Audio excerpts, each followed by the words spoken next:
Un cordiale saluto a tutti e benvenuti a Passi dei Minatori, una conferenza online che fa parte del progetto Passi nel Friuli Venezia Giulia, realizzato per valorizzare la conoscenza e il territorio e il patrimonio storico ed etnografico della nostra regione.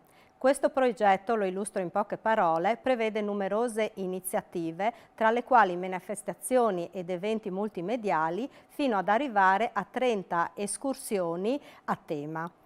Tra gli eventi c'è anche un ciclo di 8 conferenze a cui questa conferenza appartiene, pensate per accompagnare il pubblico alla scoperta di fatti anche singolari e poco conosciuti e luoghi di interessi dai romani fino ai giorni nostri. Oggi dialogheranno sul tema delle cave e delle miniere del nostro territorio il professor Roberto Zucchini e Renzo Paganello.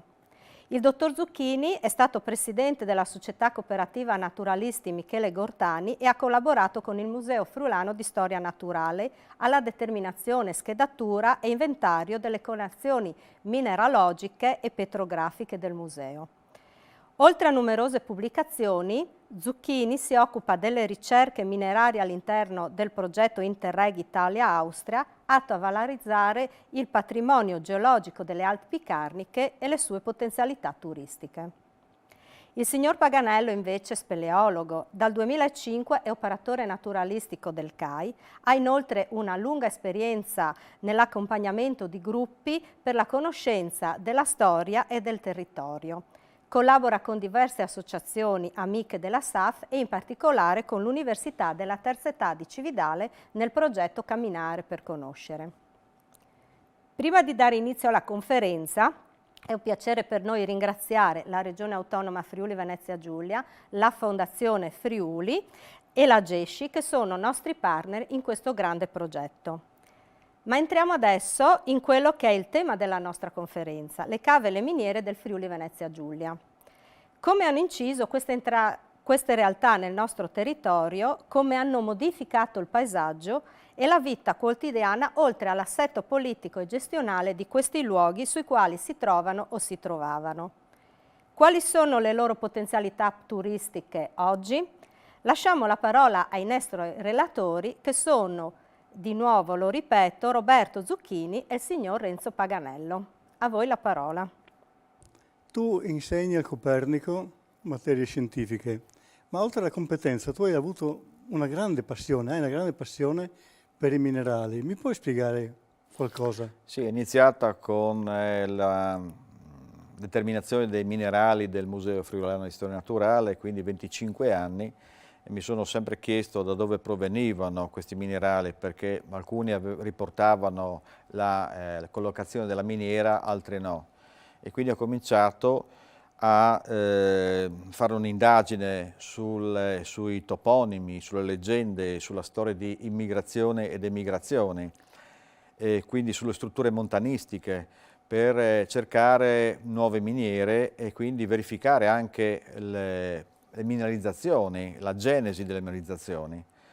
Del resto le fonti storiche testimoniano la presenza di minatori e fonditori tedeschi, perché le nostre popolazioni, quelle della Val Canale, ma anche quella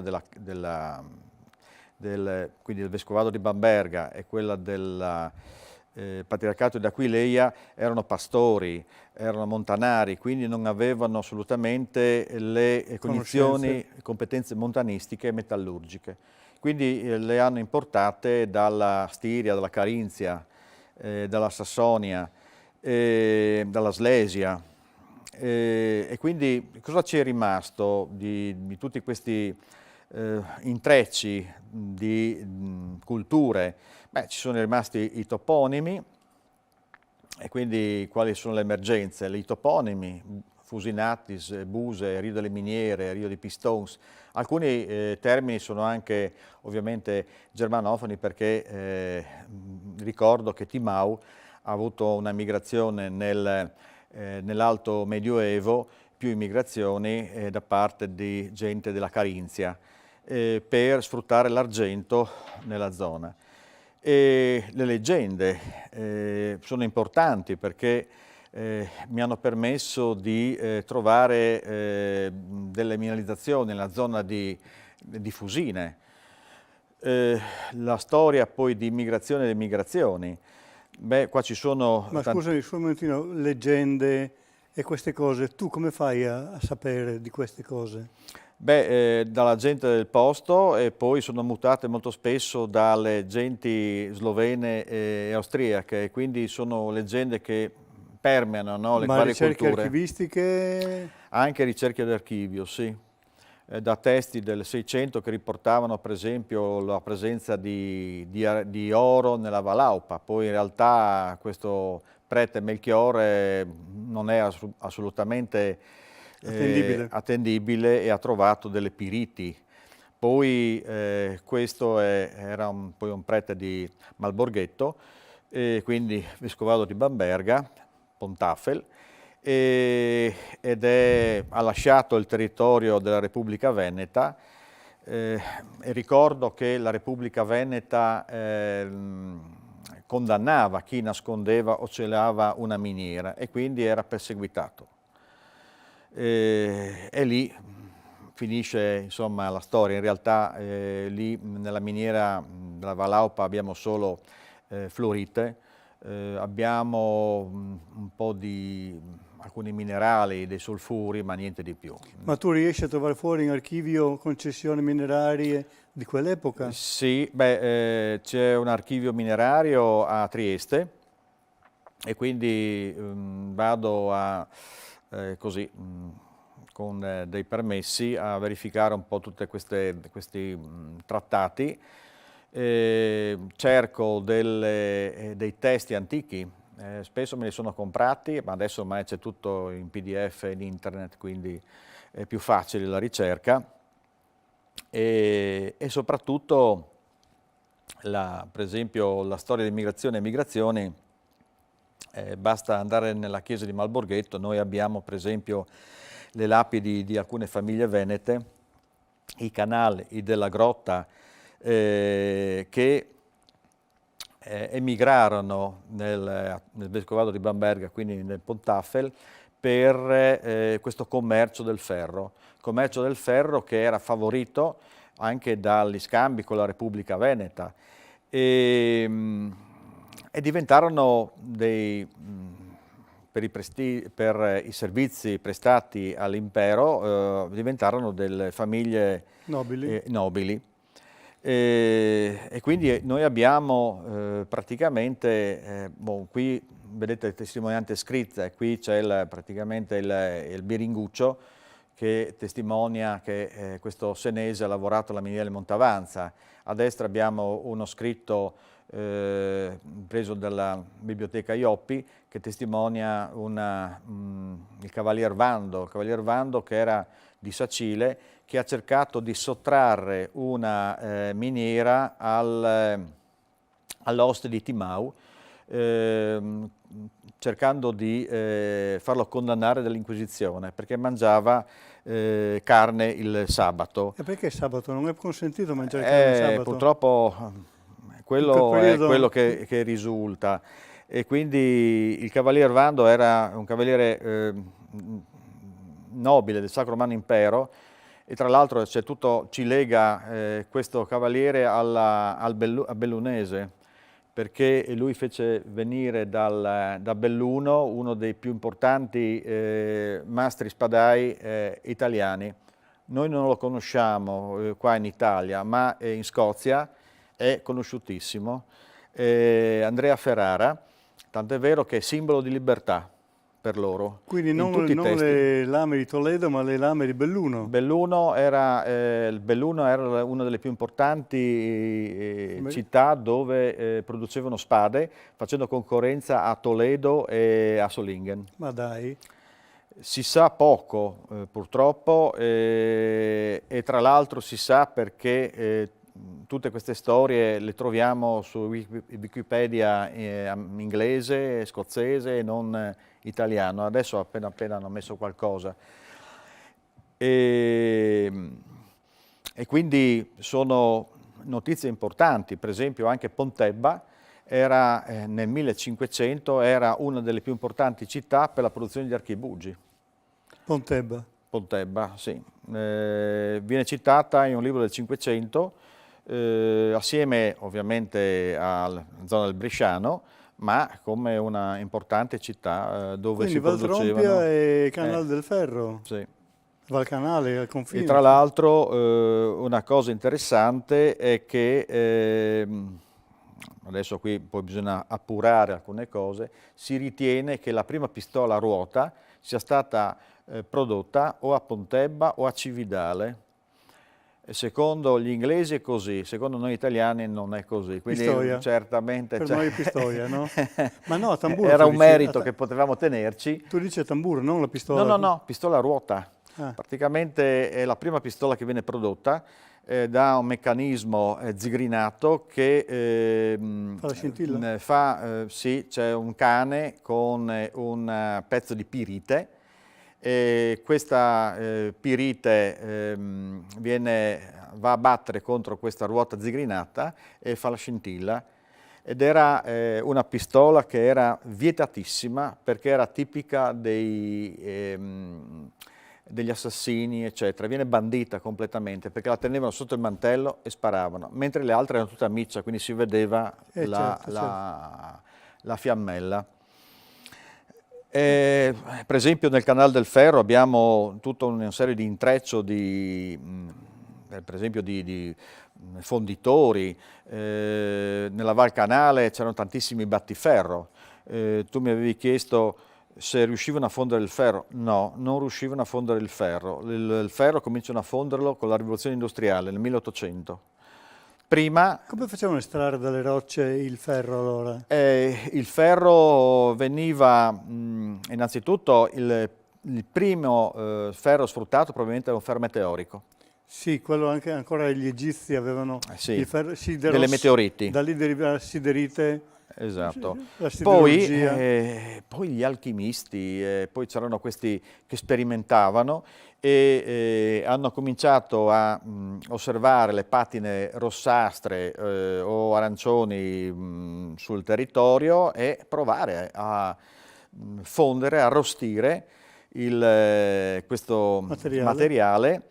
E questo materiale poi si formava una loppa abbastanza incandescente e la lavorazione continuava al maglio oppure a martello per eliminare tutte le scorie. Ma scusami, io non riesco a concepire questo. Adesso abbiamo le carte geologiche, eccetera, eccetera, abbiamo le macchine, le moto fuori strada, andiamo dappertutto.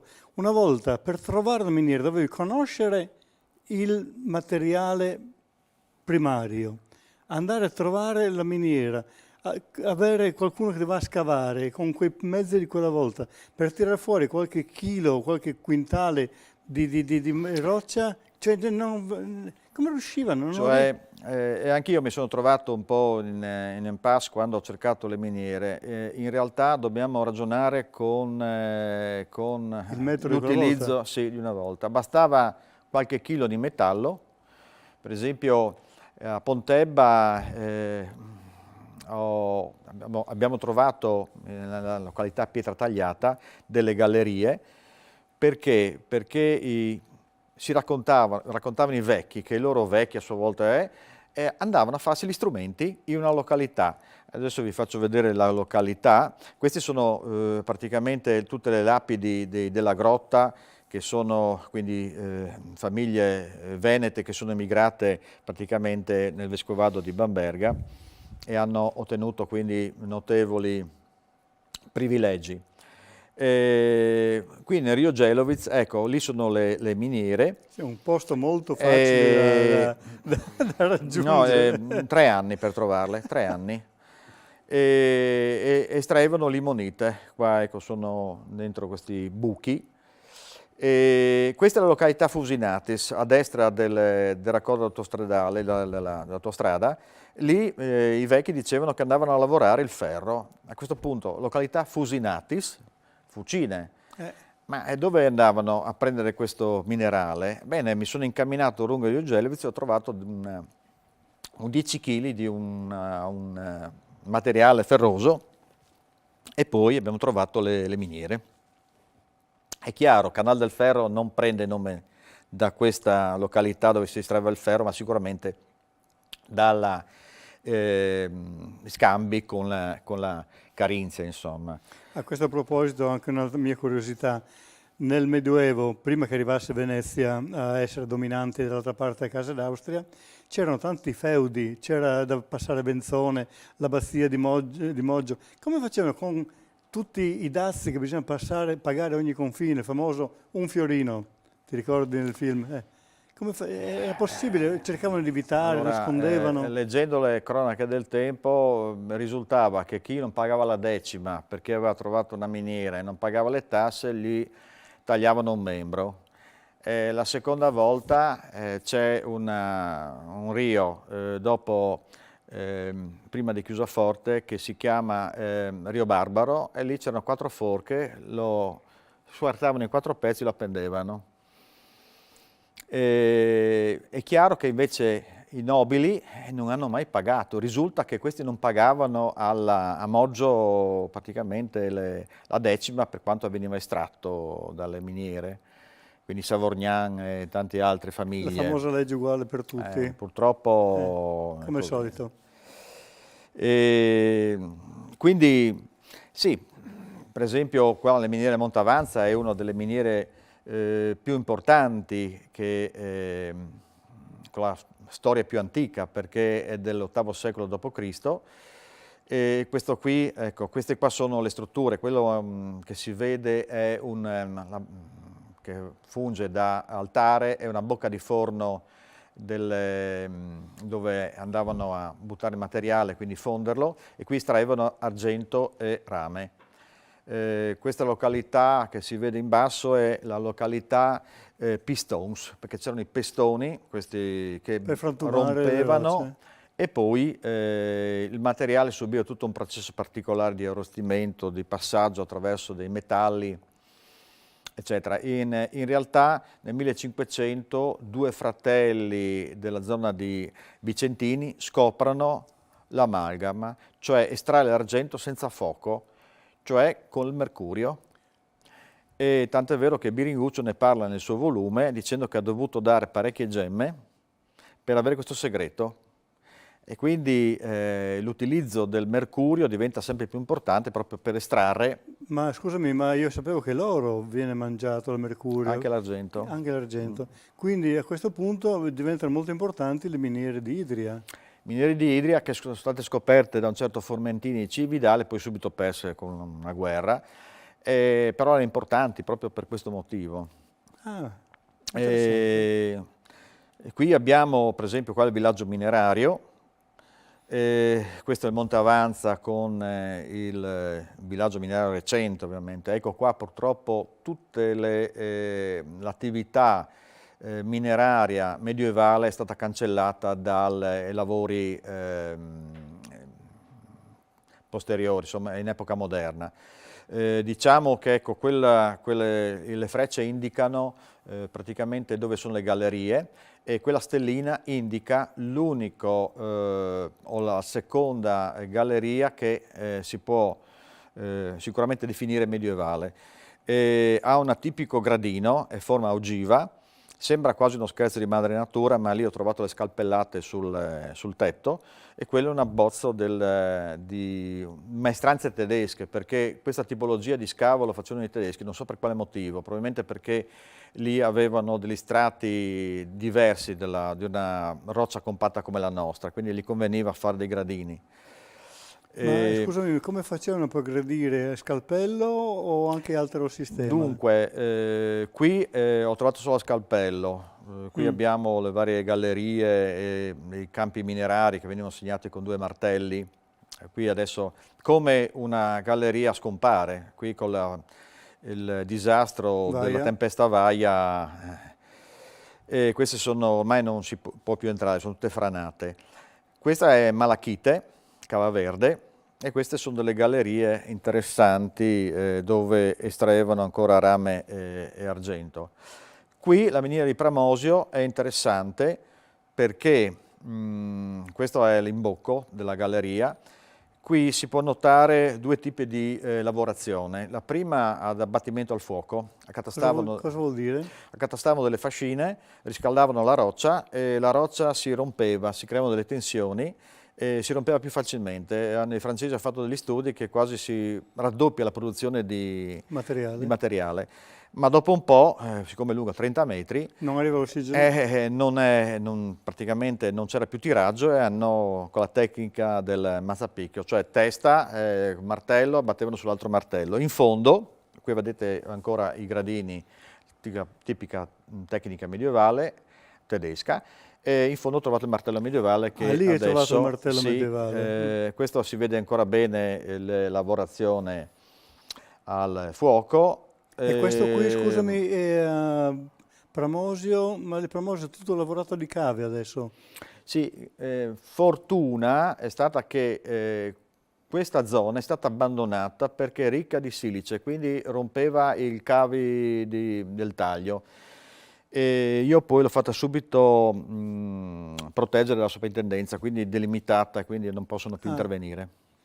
Ed è l'unica galleria medioevale perfettamente conservata delle Alpi orientali. E Medioevo cosa intendi come secolo più o meno? Qua siamo nel basso Medioevo, 1400. Bene. E il discorso dell'Inquisizione? Qui, di quel cavaliere che dicevi prima?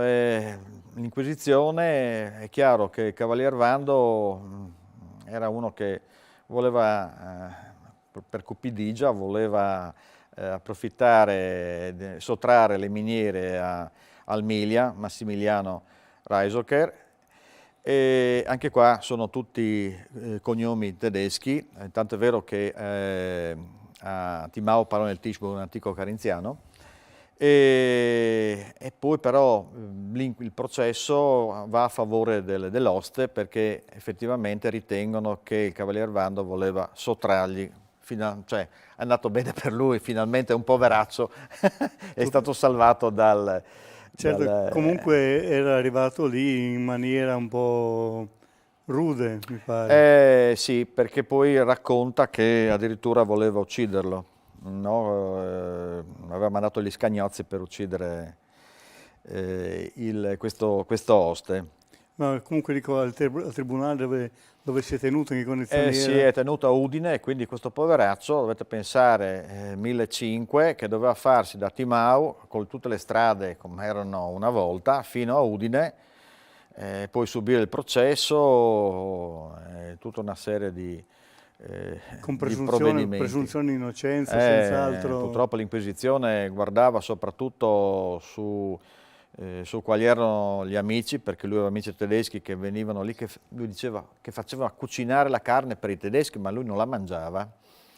E quindi è un oste che deve tirare avanti, in definitiva. Lo diceva, io non mangio la carne, anche perché la cucino allora per c'era già il luteranesimo. Sì, tanto è vero che con la Controriforma molte famiglie della Val Canale, che era quello appunto sotto l'Austria, emigrano. I Paul, per esempio, finiscono in Svezia per scappare proprio a questa Controriforma. Ecco, questi qua sono lo stemma del Cavalier Vando, in località Vistorta. Ci sono degli stemmi anche a Padova, nell'università, che sono tutto all'interno del palazzo. Un'altra miniera è a Monte Cocco. Ecco, tu hai parlato prima del villaggio minerario, per me è il Monte Cocco, che però è una delusione andarci. Villaggio minerario, fuori dalla grazia di Dio. Innanzitutto si deve pensare che gran parte dei villaggi erano costruiti in legno. Eccolo qua. Era costruito in legno e quindi poi il degrado veniva anche tutto recuperato.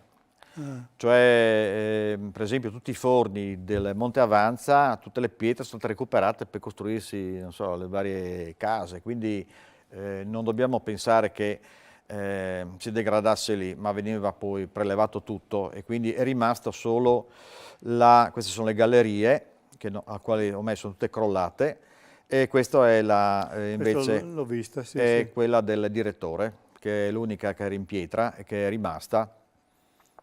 a testimoniare un'attività di parecchi secoli, perché in definitiva il Monte Cocco, i primi documenti risalgono al XV-XVI secolo, e anche qua è gente che proveniva un po' dalla Carinzia. Che minerale c'era lì? Ferro manganese. Quindi proprio ferro, che era molto utile in quegli anni. Sì, e il problema era i costi di estrazione, non tanto, ma quelli di trasporto che incidevano. Tant'è vero che l'Italia, dopo la guerra 15-18, è diventata proprietaria di tutti questi possedimenti, però non ha fatto altro che estrarre il materiale ma lasciarlo lì, perché non era conveniente la lavorazione, perché doveva essere portato a valle e quindi assolutamente non valeva la pena, insomma. Fino a quando è durata l'apertura della miniera? Ma fino, diciamo così, quasi subito al secondo conflitto mondiale, tanto è vero che moltissimi maestranze, per non andare al fronte, venivano impiegati in miniera. Tramite conoscenze, eccetera, venivano impiegate per lavori usuranti, quindi così è successo a Comelians, dove ho dei documenti. A Crudinico. Eccetera. Poi magari non serviva a nulla quello che facevano, anche perché non avevano poi materiali di ricambio delle materiali pneumatici, perché tutta roba materiale inglese, quindi avevano... C'erano le sanzioni. Con le sanzioni, eccetera.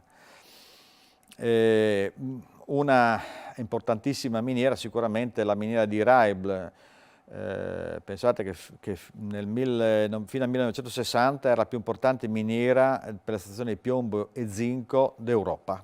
E oltretutto, almeno questa era vicino all'antica strada romana, quindi aveva il vantaggio di avere linee di comunicazione vicine. Sì, però anche qua mi sono posto il problema, leggendo tantissimi articoli, si pensa sempre che l'attività estrattiva sia sorta già in epoca romana. In realtà non abbiamo assolutamente testimonianze. È vero che ci sono alcuni minatori che dicono che hanno trovato delle lucerne all'interno di gallerie lì nella zona di Raibl, però non abbiamo né foto né documentazione, perché altrimenti potremmo datarle.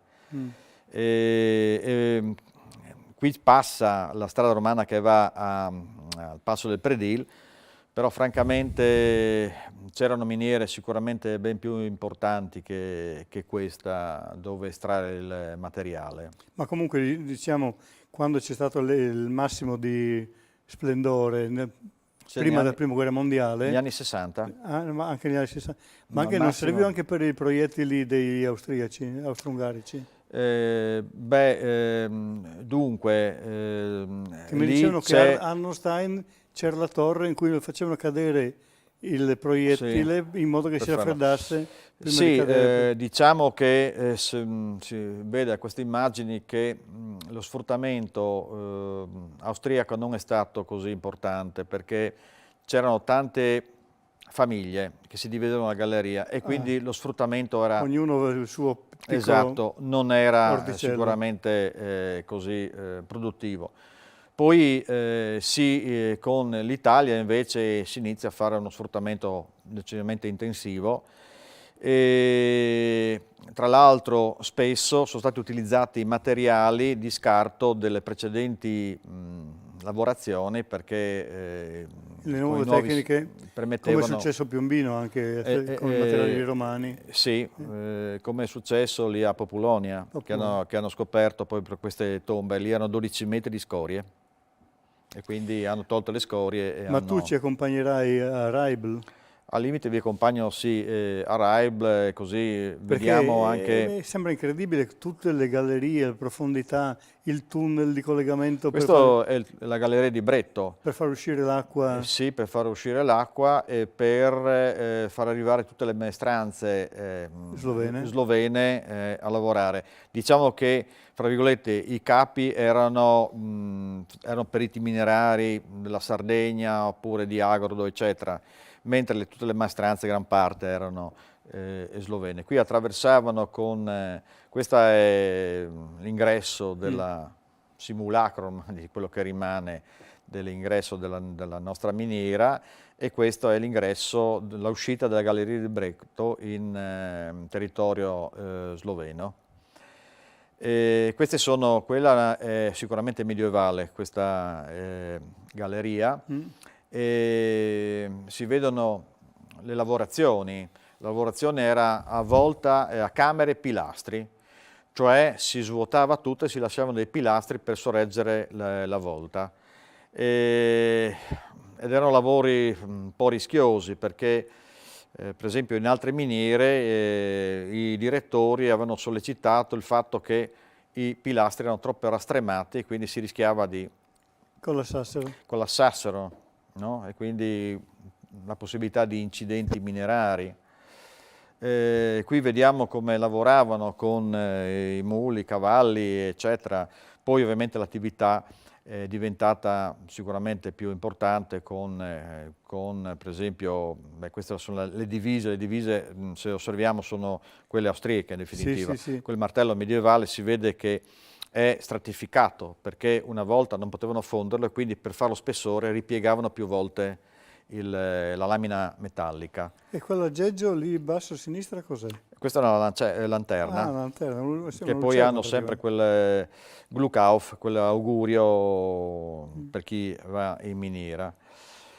Qui è Fusine. Ma scusami un momentino, aspetta un momentino, restiamo un momentino sulla galleria lì, perché la galleria è servita anche per la durante la prima guerra mondiale a far transitare 600.000 austriaci.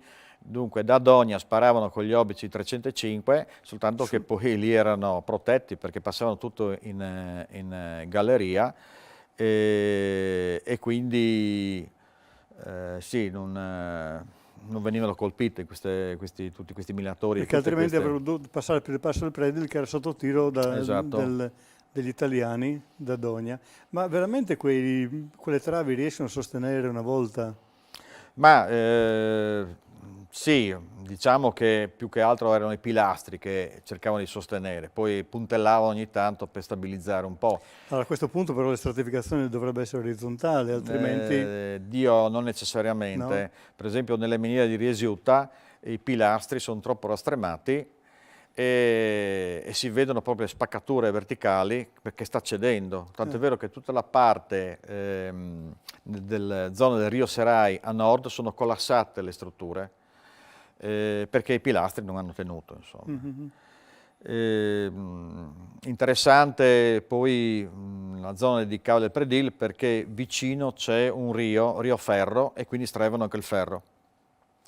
Per esempio attività di lavorazione del ferro ce l'abbiamo a Kaltwasser, Rio Freddo, una località prima di Raibl, dove si trovano tante scorie, e sotto la chiesa ci sono ancora i forni e c'è un camino che conduceva ai forni, che purtroppo non potendo farlo verticale hanno appoggiato alla montagna e quindi si vede ancora questo cammino.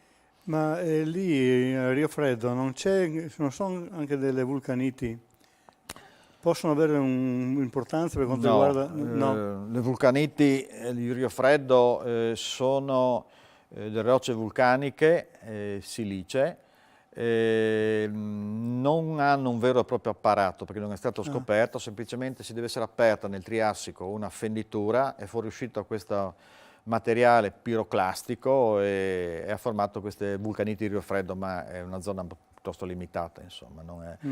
Diciamo che nella nostra regione le rocce sono sicuramente in prevalenza sedimentarie. vuoi di precipitazione chimica, vuoi organogena, come il Monte Conglians e la creta di Ypres sono antiche scogliere. Il Conglians è devonico e la creta di Ypres invece è permiana. Prima avevi accennato a Fusine, Weissenfels. Cosa c'è? Solamente le fucine oppure c'era anche delle miniere? Ma anche qui c'è una leggenda che è su questa che mi sono concentrato, perché c'è stata un tafferuglio fra le popolazioni di due vallate per una cava di calce. Allora il signore del Monte Castello ha preso i più facinorosi, li ha imprigionati e quella volta li decapitavano. Allora uno di questi ha detto: ma se liberi me e i miei compagni, io ti celo un segreto, c'è un tesoro. Beh, questi li ha liberati e il tesoro pare che siano minerali di ferro. Su testi tedeschi parlano di Eisenwald, cioè ferro di bosco. Cosa vuol dire? Perché probabilmente il ferro delle miniere del Monte Cocco, di altre miniere, veniva tassato troppo. E quindi questi cercano un ferro che sia magari più scadente, ma che non veniva tassato. E quindi lo chiamano ferro di bosco. Un ferro in nero, come si direbbe oggi. Esatto. Ecco. Quindi questi noduli. Come la grappa di Fossale, ecco, per capirsi. Beh, hanno sempre cercato anche gli austriaci di fare i propri interessi. I propri interessi. E quindi interessante, stiamo facendo delle ricerche adesso sulla archeologia in epoca preistorica, cioè capire se le nostre miniere sono state utilizzate già in epoca dei metalli o anche romane, soltanto che noi abbiamo a Camporosso tantissime scorie di piombo, però questo piombo non sappiamo se proviene dalla miniera di Reible, perché giustamente ora cosa facciamo in tempo moderno? Ricicliamo. Allora, probabilmente anche una volta riciclavano, ma se noi mettiamo assieme piombo che proviene da varie località, andiamo a perdere quelle tracce significative di terre rare che sono tipiche magari della miniera di Reible. Quindi tu riesci a identificare l'origine di un minerale da piccoli particolari di Sì, sono le terre rare, per esempio alcune terre rare. Soltanto che se andiamo a mescolare minestrone non si riesce più, insomma. Questo è... Ma scusami, mi puoi dire, se facciamo il giro a Reible, che cosa pensi di farci vedere? Ma innanzitutto di interessante dobbiamo fermarsi innanzitutto lì a Kaltwasser, dove si vede queste scorie, che sono tantissime, e quindi Rio Ferro. Poi si può anche fare una passeggiata sulla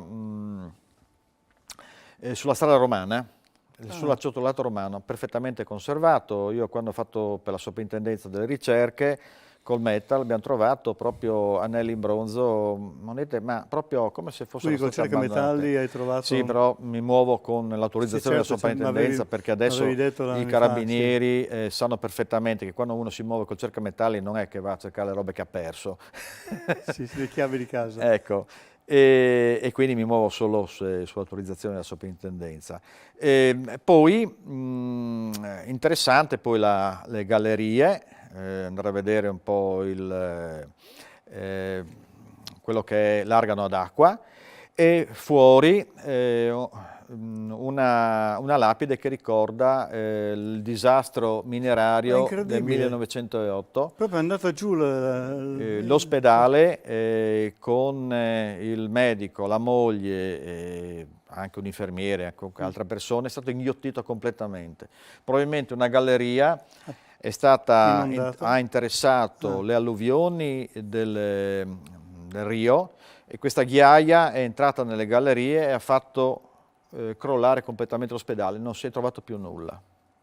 Ma fino a che profondità rispetto cioè ci sono tanti livelli, in su e in giù, di quanto? Allora, sotto sono 400 metri, anche più. È impressionante andare giù, quelli io sono stato, perché si vedono proprio, innanzitutto non hanno le pareti, cioè catena e si vede praticamente la roccia che avanza, eccetera, e si vedono ogni tanto le gallerie illuminate, ma si va giù rapidamente. E sotto c'erano le attrezzature, i Caterpillar che funzionavano a corrente elettrica, perché altrimenti poi diventa irrespirabile tutto. Tutta l'illuminazione era fatta con aria compressa che alimentava le dinamo e queste producevano corrente per le lampade. Quindi il pericolo è solamente l'acqua? O il crollo, ovviamente. Sì, lì Grisù no, perché è tipico delle gallerie legate al carbone, quindi l'unico problema lì sono i colpi di tensione, cioè hanno dovuto escogitare dei sistemi di scavo particolari perché ogni tanto la roccia si spaccava e si creavano dei brontolii. E tanto è vero che su questo c'è una leggenda. Ovviamente l'orco qualcosa del genere. Sì, che c'era un mago che aveva la figlia che l'aveva chiusa all'interno di questo Monterè e non voleva che si sposasse, e invece lei si era invaghita di un valigiano e soprattutto la figlia non doveva svelare i segreti all'interno della montagna, ma purtroppo tutto questo ovviamente non va a buon fine e allora il personaggio maschio viene tramutato in un lago e lei viene rinchiusa, si tramuta in una montagna e il mago è stizzito, brontola ancora questi colpi di tensione perché è stato svelato il segreto che era all'interno della montagna, in definitiva piombo e zinco, insomma. Interessante è che dunque la Repubblica Veneta ha cercato sempre di conquistare questi territori. Con la guerra gradiscana del 1616 arrivano quasi fino a Tarvisio, tanto è vero che Malborghetto in realtà era Bamborghetto, poi Bomborghetto, poi Malborghetto perché hanno incendiato tutto. I Veneti avevano soprattutto degli stranieri come militari e quindi della Dalmazia e quindi questi erano abbastanza irruenti. Va bene, allora grazie di questa spiegazione e ci vedremo a Raibel. Va bene, anche a osservare il bellissimo lago che è di origine morenica, no? Narco-morenico, e sperare di trovare anche qualche cristallo di barite perché ogni tanto si trova qualcosetta. Benissimo, grazie. Ringraziamo il professor Roberto Zucchini e Renzo Paganello per questa interessante relazione, per averci portato sui passi dei minatori nel Friuli Venezia Giulia e vi diamo un arrivederci a presto.